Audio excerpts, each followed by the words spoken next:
오늘 우리에게 주시는 하나님의 말씀은 창세기 4장 6절에서 8절 말씀입니다. 이 말씀 가운데 하나님의 은혜가 함께 하시길 바랍니다. 여호와께서 가인에게 이르시되 내가 분하여 함은 어찌 됨이며 안색이 변함은 어찌 됨이냐. 내가 선을 행하면 어찌 낯을 들지 못하겠느냐. 선을 행하지 아니하면 죄가 문에 엎드려 있느니라. 죄가 너를 원하나 너는 죄를 다스릴지니라. 가인이 그의 아우 아벨에게 말하고 그들이 들에 있을 때에 가인이 그의 아우 아벨을 쳐 죽이니라. 아멘.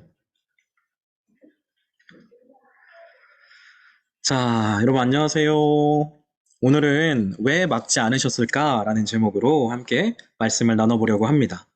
이 예배 시간에 사람의 말에 불과한 이 설교가 우리의 믿음과 성령님의 일하심을 통해서 하나님의 말씀이 되는 은혜를 누리시길 바랍니다.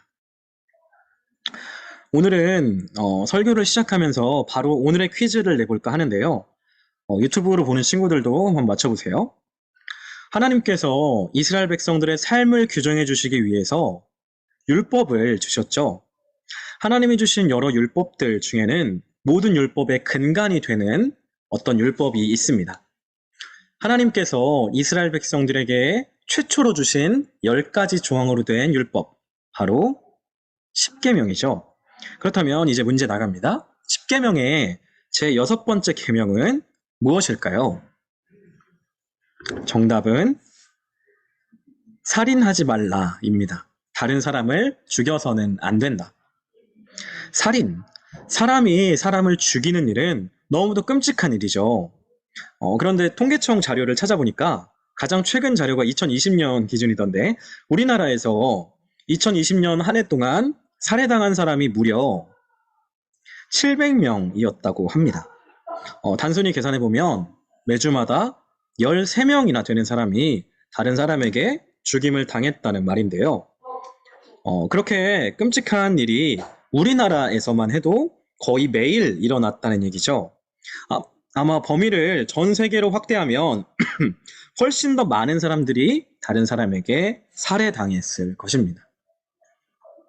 살인은 율법 중의 율법, 십계명이 금지하고 있을 정도로 정말 끔찍한 일이자 하나님이 정말로 싫어하시는 일입니다. 그렇다면 그런 살인 사건은 언제 처음 일어났을까요? 그리고 그렇게 끔찍한 일이 일어날 때 하나님은 왜 그 일이 일어나지 않도록 막지 않으시는 걸까요? 누군가가 다른 사람에 의해 죽어가고 있을 때 하나님은 어디서 뭘 하고 계셨던 걸까요?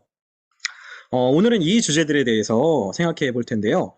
최초의 살인 사건은 어떻게 일어났는지, 그리고 하나님은 그 일을 왜 막지 않으셨고, 그렇게 하신 데 어떤 특별한 이유가 있는 것인지에 대해서 함께 생각해 보겠습니다. 오늘 본문의 이야기는 지난주에 뒤에서부터 이어지는데요. 우리 지난주에 어떤 얘기 했었죠? 최초의 인류인 아담과 하와가 선악과를 따먹어서 하나님과 사람, 그리고 사람과 사람 사이의 관계를 깨뜨렸지만 하나님은 여전히 그 관계를 이어나가고 회복시키기 위해서 일하셨다고 했죠. 그렇지만 사람이 그렇게 첫 범죄를 저지른 이후에 그들이 살던 에덴 동산은 폐쇄될 수밖에 없었습니다. 이제 사람은 낙원 같은 에덴 동산이 아니라 척박한 땅에서 스스로 삶을 일궈내야만 했어요. 그러던 가운데 아담과 하와 사이에 두 아들들이 태어났는데요. 첫째는 가인이었고 둘째는 아벨이었습니다. 여기 그림에서처럼 형인 가인은 농사를 짓는 농부였고 동생인 아벨은 양을 치는 목자였습니다. 세월이 흘러 이 둘은 그들이 가진 것으로 하나님께 제사를 드렸는데요. 그런데 하나님은 가인의 제사는 받지 않으시고 아벨의 제사만 받으셨습니다. 가인이 뭔가 제사를 잘못 드렸기 때문인데요. 뭐가 문제였던 걸까요? 확실한 건 제사의 형식이, 그러니까 제물이 잘못되었다거나 뭐 이렇게 곡식을 드리면 하나님 안 받으시고 양을 드리면 받으시고 뭐 그런 제물이 되었다거나 그런 문제는 아니었습니다. 하나님이 왜 가인의 제사는 받지 않으셨는지 자세한 얘기는 다음에 기회가 되면 생각해 보기로 하겠습니다. 오늘은 생각해 봐야 할 다른 주제들이 있으니까. 어쨌든 가인은 동생인 아벨의 제사는 하나님께서 받으셨는데 자신의 제사는 실패하자 몹시 화가 났습니다.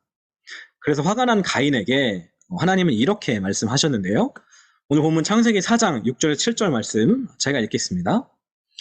여호와께서 가인에게 이르시되 내가 분하여 함은 어찌 됨이며 안색이 변함은 어찌 됨이냐. 내가 선을 행하면 어찌 낯을 들지 못하겠느냐. 선을 행하지 아니하면 죄가 문에 엎드려 있느니라. 죄가 너를 원하나 너는 죄를 다스릴지니라. 아멘. 하나님은 가인에게 죄를 짓지 말고 죄를 다스려야 한다고 말씀하셨지만 가인은 하나님의 말씀은 한 귀로 듣고 한 귀로 흘려버렸나 봐요. 아무도 모르게 자기 동생인 아벨을 죽여버렸습니다. 최초의 살인사건이 벌어지고 만 거예요. 가인이 그렇게 아벨을 살해한 뒤 하나님은 가인에게 물으셨습니다. 내 아우 아벨이 어디 있느냐? 가인은 시치미를 뗐죠. 그렇지만 하나님 앞에서 그 자신이 저지른 끔찍한 잘못은 숨겨질 수 없었습니다. 그런데 여러분, 이 장면 어디서 많이 본 것 같지 않나요? 사람이 뭔가 잘못을 저지르고 그 다음에 하나님이 나타나셔서 그 잘못한 사람에게 물어보시는 장면. 우리가 지난주에 살펴봤던 선악과 사건하고 아주 비슷한 모습이죠. 그런데 하나님은 저번 선악과 사건 때도 그렇고 이번 살인 사건 때도 그렇고 왜 계속해서 한 발씩 늦으시는 걸까요?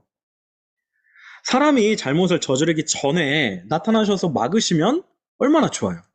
왜 계속해서 사건이 벌어진 다음에 선악과를 따먹고 난 다음에 아벨을 죽여버린 다음에 나타나셔서 사람에게 물어보시는 걸까요? 왜 비극이 일어나기 전에 막지 않으시는 거죠? 가인이 아벨을 질투해서 죽인 것은 선악과 사건 이후에 사람과 사람 사이의 관계가 깨져 있었기 때문입니다. 그렇다면 사람이 선악과만 먹지 않았더라면 이런 끔찍한 비극은 일어나지 않았겠죠. 100번 양보해서 가인의 살인사건이나 아담과 하와의 선악과 사건이 너무 순식간에 일어나는 바람에 하나님이 도저히 막을 새가 없었다고 칩시다. 그렇진 않겠지만 하나님은 전지전능한 분이시니까. 그렇다고 쳐요. 그러면 만약에 그렇다고 한다면 애초에 에덴 동산 중앙에 선악을 알게 하는 나무를 만들지 않으셨으면 됐잖아요. 굳이 선악과를 만드셔야만 했다면 에덴 동산 중앙이 아니라 저기 외곽 구석진 곳, 잘 안 보이는 곳에 만드셨다면 조금이라도 선악과를 따먹을 확률이 줄어들지 않았을까요? 그리고 선악과는 또 어떤가요? 우리 창세기 3장 6절 말씀 제가 읽겠습니다. 여자가 그 나무를 본즉 먹음직도 하고 보암직도 하고 지혜롭게 할 만큼 탐스럽기도 한 나무인지라. 여자가 그 열매를 따먹고 자기와 함께 있는 남편에게도 주매 그도 먹은지라. 아니 선악과는 왜 또 그렇게 먹음직스럽고 보기도 좋고 탐스럽게 만드셔가지고 예를 들어서 여러분 이거 두리안인데요. 두리안 냄새 맡아봤나요? 두리안처럼 냄새가 너무 고약해서 웬만한 비위가 아니면 손도 대지 못하도록 선악과를 그렇게 만드셨으면 저 냄새 나가지고 선악과 안 먹었을 거 아니에요. 그쵸? 하나님이 사람이 잘못을 저지르기 전에 나타나서 막지 않으시는 이유. 선악을 알게 하는 나무가 반드시 동산 중앙에 있어야만 했고 선악과가 그렇게 탐스러웠어야만 했던 그 이유는 모두 같은 것이었습니다. 바로 하나님이 세상을 만드신 창조의 목적을 따라 사람을 만드시기 위해서였어요. 창조의 목적이 무엇일까요? 창조의 목적은 사람에게 자유의지를 주기 위해서였던 것입니다. 생각해 봅시다. 만약 에덴 동산에 우리가 바라는 대로 하나님이 금지하신 선악과가 없었다면 어땠을까요? 그렇다면 사람이 하나님께 불순종할 수 있는 가능성 자체가 없어지겠죠. 불순종이라는 선택지가 없으니까요. 선택지가 순종밖에 없죠. 1번밖에. 그리고 그렇게 불순종이라는 선택지가 없으면 순종에는 아무런 의미가 없어집니다. 선택지 하나밖에 없는데 순종 선택하는 게 무슨 의미가 있겠어요? 순종의 의미가 있으려면 불순종이라는 선택지가 있어야 해요. 순종과 불순종 사이에서 나의 자유로운 의지를 통해서 순종을 선택할 때 그때 비로소 순종의 행동에 의미가 생깁니다. 내가 어떤 명령에 따르지 않을 자유가 있을 때, 불순종의 자유가 있을 때 순종이 의미가 있게 되는 거예요. 그렇기 때문에 선악과는 동산 중앙, 가장 잘 보이는 곳에 있어야 했습니다. 그리고 가장 탐스러운 모습이었어야 했어요. 그 선악과가 있어야 사람에게 자유의지가 주어질 수 있고, 그래야만 사람의 순종이 의미를 갖게 되니까요. 하나님이 사람의 잘못된 행동들을 직접 막지 않으시는 이유도 똑같습니다. 아담과 하와가 선악과에 손을 댈 때, 가인이 아벨의 생명에 손을 댈 때, 그때 하나님이 그들을 막으셨더라면 그 순간 이들에게는 더 이상 자유가 없게 되는 거예요. 하나님이 그들의 자유로운 행동을 막으시면 그때부터 하나님의 가장 으뜸되는 피조물은 더 이상 사람이 아니라 기계가 되는 거죠. 자유가 없는 사람은 그저 주어진 명령을 수행하는 기계에 불과하니까요. 하나님은 아벨이 어디에 있는지, 아담과 하와가 어디에 있는지 몰라서 물으셨던 것이 아닙니다. 아담과 하와가 선악과를 따먹을 때, 가인이 아벨을 죽일 때 하나님은 바로 거기에 있으셨거든요. 그 자리에요. 하나님은 그 자리에서 얼마나 안타까우셨을까요? 하나님은 가인의 살인 사건을, 아담과 하와의 선악과 사건을 막을 능력이 없어서 그것을 막지 않으신 것도 아닙니다. 하나님은 충분히 막을 능력이 있음에도 불구하고 스스로의 능력을 제한하심으로써 사람의 자유의지를 지켜주신 거예요. 그리고 그 비극적인 사건이 벌어지는 그 순간까지도 사람을 믿어주셨던 거죠. 사람이 그들에게 주어진 자유를 사용해서 악이 아니라 선을, 불순종이 아니라 순종을 선택하기를 바라셨던 거예요. 이제 말씀을 마무리하려고 하는데요.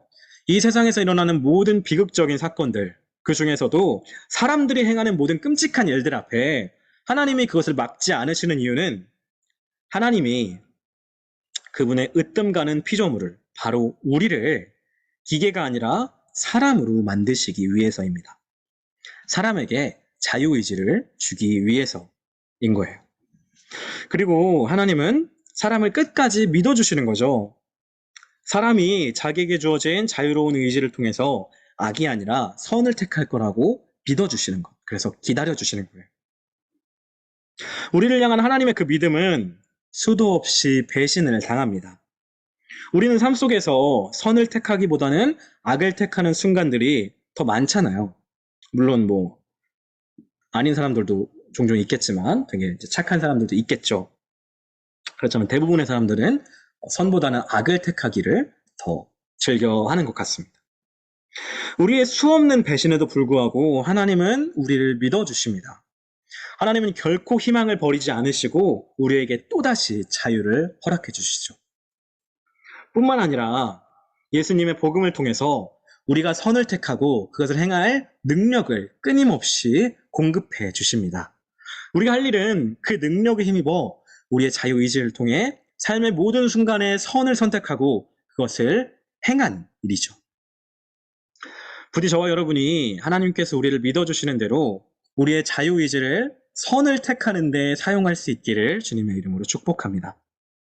우리가 삶 속에서 때때로 좌절할 때도 선을 행할 능력을 공급하시는 하나님의 은총에 힘입어서 하나님과 이웃을 기쁘게 하는 작은 복음으로 살아갈 수 있기를 주님의 이름으로 간절히 축복합니다.